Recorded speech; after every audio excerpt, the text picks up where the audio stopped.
Hi, my name's Phil. I like to talk about politics, and the winner for the poll for the next Tory potential leader to discuss is Andrea Leadsom, who, as Leader of the House, resigned to put the knife into May's back after senior backbenchers had already met to discuss changing leadership challenge rules. And within a few days, of course, Theresa May had offered up her resignation as leader. Andrea Leadsom has since thrown her hat into the ring to become the next Conservative leader and Prime Minister of the UK. Clearly not at all concerned about the old adage, they who wield the sword will never wear the crown. She's obviously a fan of Richard I, who murdered his own father for the throne of England. So in discussing what Andrea Leadsom stands for and what she says her plan for Brexit is, I'm going to get barracked, I know, if I don't talk about a certain conflict of interest.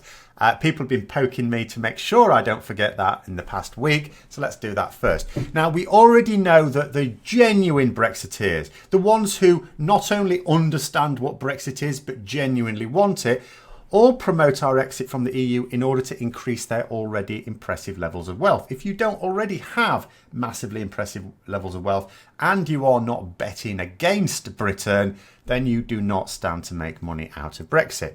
Indeed, these people have already been making out like bandits with the economic problems that Brexit has already caused.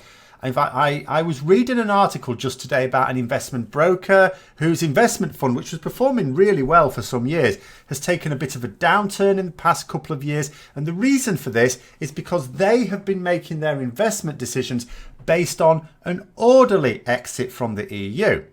But more politically canny investors have not only bet against this, but a number of them have acted specifically to make Brexit a complete shit show, to make sure that we have a very messy Brexit. Jacob Rees-Mogg and Andrea Leadsom are two of those in Parliament who have done just that. Make sure Brexit is messed up as much as possible and play the market on that very basis. Companies run by Leadsom's husband and brother-in-law have posted profits of tens of millions of pounds just last year. When the accounts were released, staff at the firms have said that the way they've been able to buck the trend of poor returns for most investors is one of the techniques they've been using, of course, is shorting, which is betting against stocks and, in this case, sterling. So we know that Leadsom is in this only for personal profit, and she'll sell her country down the river to do it. It's always easier to destroy than it is to build. And if you can earn just as much by betting on destruction as growth, well, then that's what the morally weak will do. It takes less effort. In terms of her Brexit plans, she essentially has none. And what is more, insists that she doesn't need one. In 2016, she gave an interview where she said that there would be zero economic impact as a result of Brexit. At a time when her own government was saying just how big a hole in our economy Brexit would bring, she was saying that the budgets would be completely unaffected. She didn't even consider that there would be any short-term economic impact. Even Rees-Mogg has had to say that there would be economic harm to the country for a few decades before it sorts itself out to try and cover himself. She acknowledges that sterling would perhaps go down, but she insists that wouldn't affect the economy because, of course, I mean, she banked on sterling going down, of course, for those massive profits that her family had been making since, but insisted, well, it'd be great for exports, wouldn't it? Because, yeah, countries whose currency bombs have always done really well out of it, because exports. Naturally, her outlook was not shared by any economic group, whether in the UK or outside it. So in 2019, and after widespread economic and industrial problems, she has not changed her pitch. Why should she? She's been making a fortune, and a lot of the country are willfully blind to all of these problems, even when they themselves are losing their jobs, and happy to accept individual excuses in each case. Okay, it's nothing to do with Brexit. All of these things that are happening right now, they've never happened at any period of time in the past. As another industrial town goes tits up just this week as well, she has described her strategy, if we can call it that, as a managed no-deal Brexit.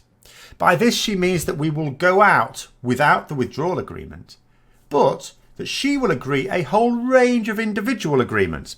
Basically, her plan is to have all the different individual elements of the withdrawal agreement as individual separate agreements, but without the backstop, of course.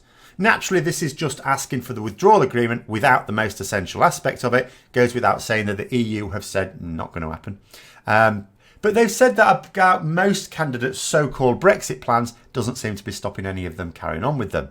So another unrealistic plan that the EU have categorically said no to.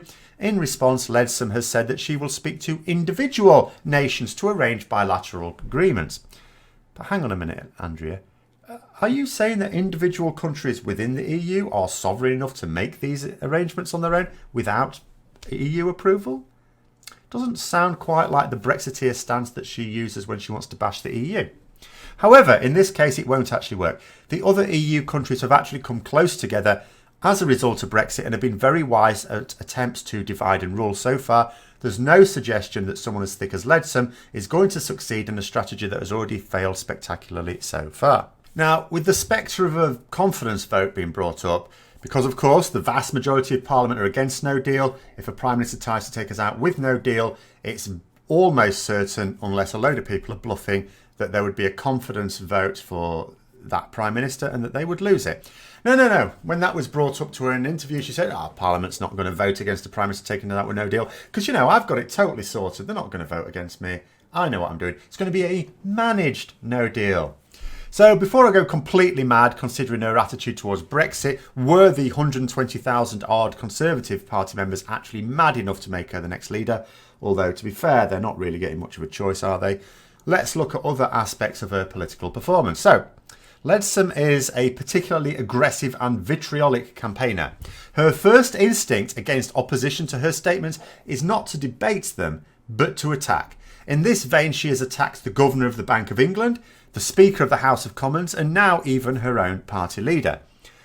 Put simply, for all the Conservative MPs desperately trying to find a candidate who might unite the party, something that I think is impossible, but many are trying, no such Tories will be looking to Leadsom for that. She is a particularly divisive figure. In fact, it just made me laugh. I saw an article where a Tory MP backing Boris Johnson was saying they were doing this because Boris Johnson is a genuine feminist. And they managed to do it with a straight face, as far as I can tell. And admittedly, it was a newspaper interview.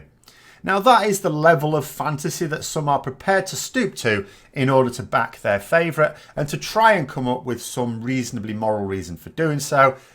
But it is telling that I haven't seen any Leadsom supporter who could possibly describe her as a uniter of the party with anything close to a straight face. That is beyond even the new fantasy boundaries that we have these days. In terms of her voting record, so how would she do on domestic issues? She pretty much votes against anything that could possibly make people's lives better. Not only does she consistently vote against public spending, investment in industry and taxation of the wealthy, she votes in favour of bombing other people. She also votes against civil rights as well. Frankly, if there's a political aim that anyone has that isn't the unpicking of the structure of society, then you probably don't want to look to Andrea for support on it. So there we go. It's a quick rundown of Andrea Leadsom, one of the Conservative Party candidates. If you found the video interesting, don't forget to click the like button, subscribe for further content. There's another poll for the next one to cover as well. Until next time, I'll see you later.